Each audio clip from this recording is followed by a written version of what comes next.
इस राजा ने गर्भधारण कर संतान को जन्म दिया। आज के विज्ञान के युग में पुरुषों द्वारा गर्भधारण और संतान उत्पत्ति की बातें सुनकर हम चौंक जाते हैं, क्योंकि यह हमारे लिए असामान्य लगता है। हालांकि हमारे प्राचीन ग्रंथों में ऐसे चमत्कारी घटनाओं का वर्णन मिलता है जो आज के विज्ञान से कहीं अधिक उन्नत थे। इनमें से एक प्रमुख उदाहरण है राजा युवनाश्व की कहानी, जिन्होंने स्वयं गर्भधारण करके संतान को जन्म दिया। यह कहानी उनके पुत्र चक्रवर्ती सम्राट राजा मांधाता के जन्म से जुड़ी हुई है।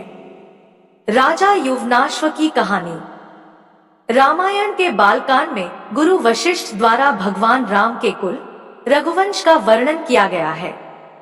इसमें ब्रह्मा जी के पुत्र मरीचि से कश्यप का जन्म हुआ।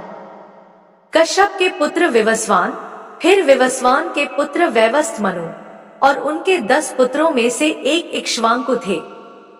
इक्ष्वाकु ने अयोध्या को अपनी राजधानी बनाकर इक्ष्वाकु वंश की नींव डाली और इस वंश में राजा युवनाश्व का जन्म हुआ। राजा युवनाश्व के पास कोई पुत्र नहीं था, जिससे वंश की उन्नति में विघ्न आ रहा था। इस असमर्थता से दुखी होकर उन्होंने अपना सारा राजपाट छोड़कर वन में तपस्या करने का निश्चय किया।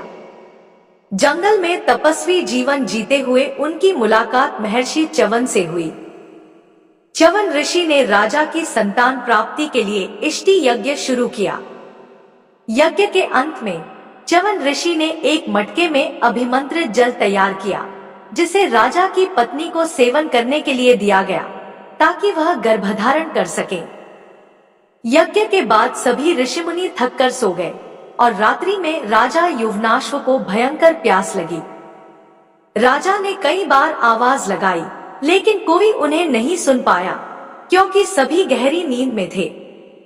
फिर राजा ने खुद उठकर पानी की तलाश शुरू की और उन्हें वह मटका दिखाई दिया, जिसमें अभिमंत्रित जल था। राजा ने बिना यह जाने कि यह जल किस उद्देश्य के लिए रखा गया था, प्यास बुझाने के लिए वह पानी पी लिया। जब च्यवन ऋषि को यह बात पता चली, तो उन्होंने कहा कि अब राजा की संतान उसी के गर्भ से जन्म लेगी। बाद में जब संतान के जन्म का समय आया, दैवीय चिकित्सकों अश्विन कुमारों ने राजा की कोख को चीरकर शिशु को बाहर निकाला। लेकिन यह समस्या उत्पन्न हुई कि शिशु को दूध कहां से मिलेगा। तभी इंद्रदेव ने अपनी अंगुली से शिशु को दूध पिलाया। उन्होंने कहा, मम धाता, अर्थात मैं इसकी मां हूं। इसी कारण उस शिशु का नाम ममधाता या मांधाता पड़ा। जब इंद्र ने शिशु को दूध पिलाना शुरू किया, तो वह शिशु 13 बित्ता लंबा हो गया। राजा मांधाता ने सूर्य उदय से लेकर सूर्यास्त तक धर्मनिष्ठ शासन किया और अपने साम्राज्य को समृद्ध किया। वह चक्रवर्ती सम्राट बने और उन्होंने 100 अश्वमेघ और 100 राजसूय यज्ञ किए। साथ ही उन्होंने ब्राह्मणों को बड़े पैमाने पर दान दिया।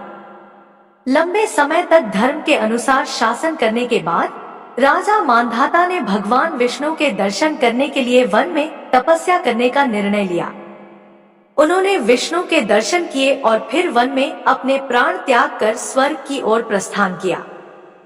यह कहानी केवल एक ऐतिहासिक तथ्य नहीं, बल्कि हमारे प्राचीन ज्ञान और विज्ञान की महानता को दर्शाती है, जो आज भी हमें आश्चर्यचकित करता है।